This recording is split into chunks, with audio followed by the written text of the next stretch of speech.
SPED também, ele não é só um efeito fiscalizatório, ele é uma mudança nesses últimos, vamos agora completar ano que vem 20 anos de SPED, de mudança de comunicação do contribuinte com a Receita.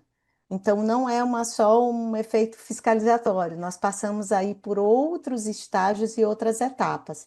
Então, tivemos primeiro a digitalização dos documentos, todo esse processo evolutivo de transformar toda a comunicação e o papel. Quem tem aqui um pouquinho de anos aí, um pouco de cabelo branco ou sem cabelo, né, Wanda? Viveu um momento de papéis, de livro-razão, de livro diário, de impressão, e passamos por um modelo digital. E claro que para essa mudança também passamos por uma padronização que se fez necessário. Trouxemos, além de estruturas de arquivos, estruturas de SPED fiscal, trabalhamos com registros. Durante esses 20 anos, nós começamos a falar sobre campos, eventos, formas de transmissão, certificado digital, XML, ou seja, nós ampliamos aí o leque de conhecimento desses profissionais para que atendessem essa nova forma de comunicação. A fiscalização, para que ela aconteça, esses passos anteriores se faz necessário, ou seja, nós precisávamos realmente ter digitalizado, ter criado padrões de documentos para depois fiscalizar.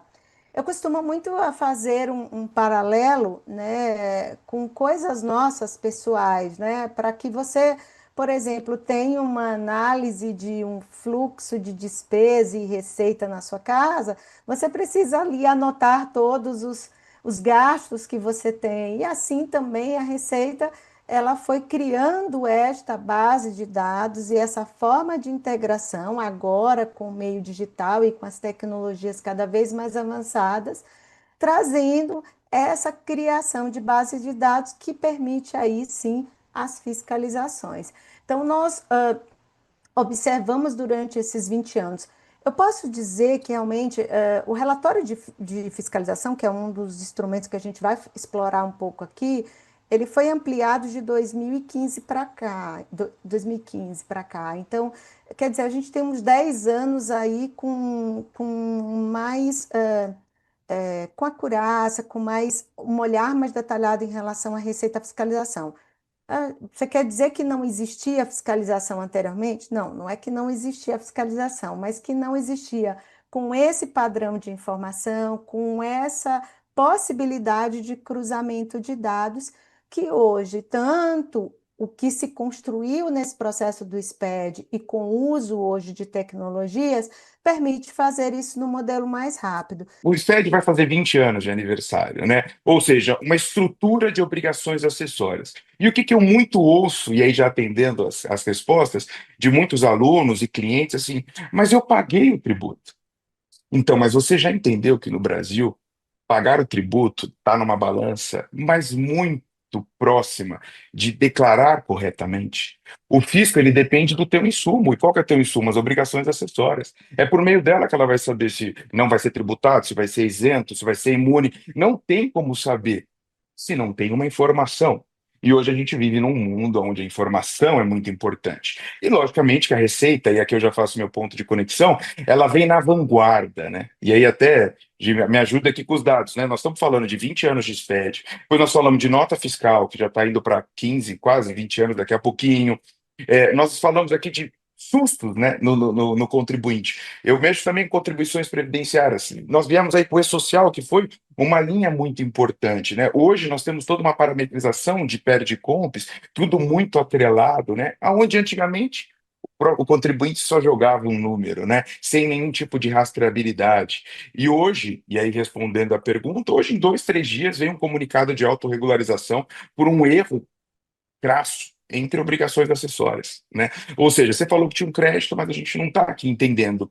E agora, né, que é muito importante isso, a Receita Federal, ela tem um poder, logicamente, regulamentador e também aquisitivo de estruturar tudo isso, né? A gente está agora no ambiente de reforma tributária vendo isso claramente. Aonde nós temos aí alguns pilares que são muito importantes, né?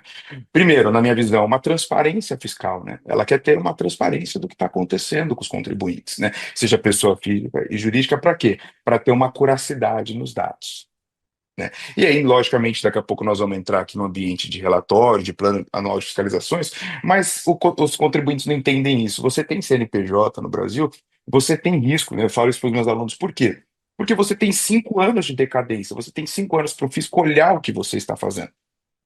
E, logicamente, você tem que performar na melhor formato possível. E agora sim, respondendo a pergunta do Wander, mas que é um erro? Então. Eu vou voltar na pergunta, que eu acho que é a maior dor para quando eu estou numa aula de pós-graduação. O aluno me pergunta, mas qual é isso? Eu falo, no tributário nós vamos ter no mínimo umas três, quatro. Por que três, quatro? Ah, porque o fisco fala uma coisa, a legislação fala outra, as decisões administrativas falam outra, o judiciário, e às vezes o nível de competitividade, o mercado fala outra coisa. E você precisa compor tudo isso. Em um ambiente que é muito desafiador, né? Nós estamos num ambiente que, desde a Constituição de 88, nós estamos falando aí de quase 500 mil novas normas tributárias, né? Todos os dias, né? Todos os dias a gente, entre soluções de consulta e aquela coisa. Então, o contribuinte, o erro do contribuinte, na verdade, eu sempre questiono. Será que é um erro? Será que é uma falta de conhecimento? Será que é um manual que não foi muito bem explicado? Enfim, ou será que às vezes é um próprio, né, contribuinte que não foi se instruir, não teve bons consultores do lado dele, enfim, são todos esses pontos que têm que ser avaliados, né? Mas com toda certeza, para quem está ali, né, nas fiscalizações, eu digo para você, acho que até um outro ponto meu de aulas aí, né? Não existe débito nem crédito sem documentação. Então, se o contribuinte precisa fazer o direito dele nascer, ele precisa ter base documental. Esses problemas de Receita Federal sistêmicos, que é uma novidade para a gente, mas mostrou também como o contribuinte às vezes é vulnerável aos dados da Receita. Né? Ele é vulnerável a uma fiscalização. Ele depende dos dados de quem vai cruzar, mas não seria ele que deveria cruzar. Não é uma responsabilidade dele fazer esse cheque, entregar o maior número, inclusive para uma tomada de risco. Olha que interessante isso, né? Às vezes eu posso ter um risco consciente, porque eu já vi que a Receita Federal tem um entendimento, mas o Judiciário tem outro, ou o Administrativo tem outro, mas eu já sei esse risco.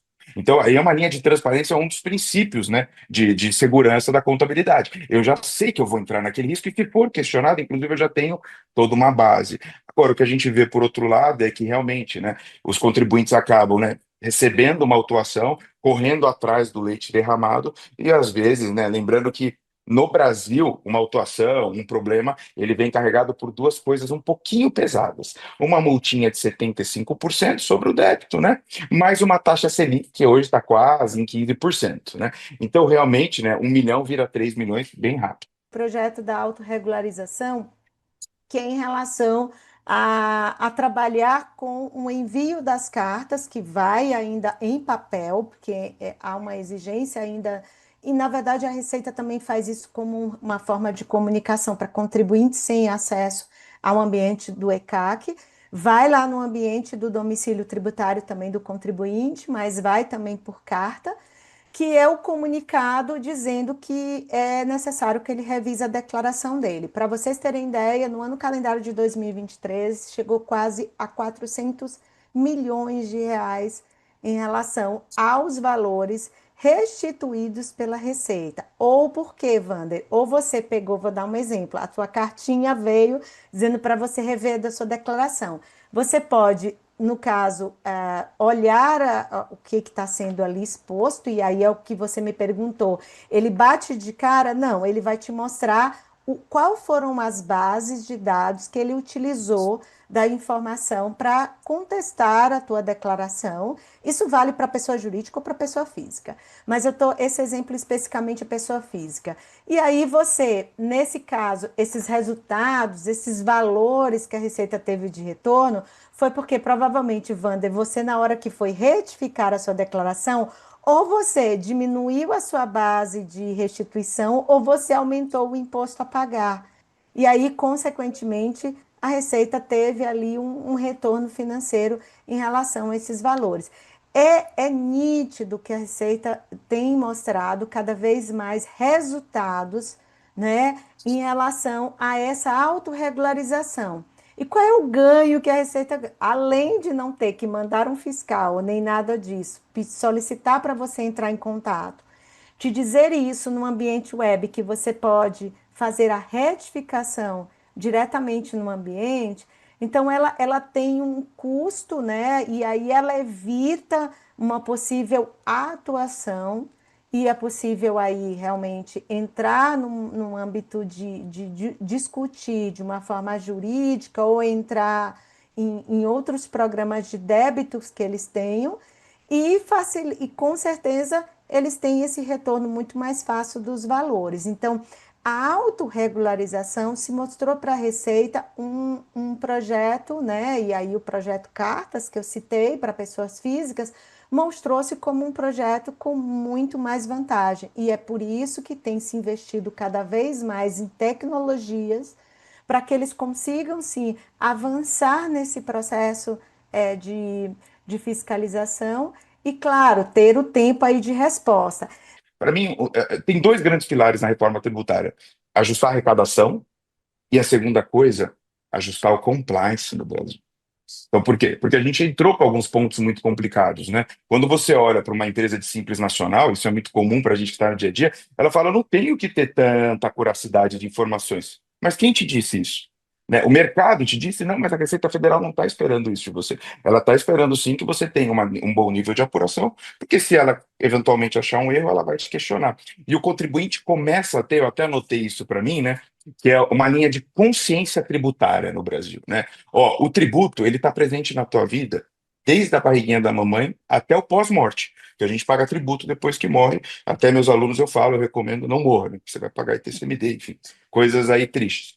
Então, é uma linha de consciência que vem vindo para o Brasil, e aí tem dois pontos bem importantes, né? A Receita também vem com o ambiente colaborativo, porque não adianta eu pegar um auditor que ganha um valor expressivo e colocar um contribuinte, uma MEI, né, da vida. Não faz sentido. Então, esse tipo de contribuinte eu coloco no sistema de cruzamento, aonde o contribuinte às vezes pode ter errado. Aí eu venho numa ideia de colaboração, uma ideia de um ecossistema colaborativo. Manda uma cartinha, que nem a Gi falou, chega uma cartinha da Receita Federal, a lágrima escorre. Uma lágrima escorre e a outra é o PIX saindo, né? Então a gente já vai resolvendo aquilo, aonde chega em 50% de efetividade numa pessoa física, né? Então os números são muito importantes.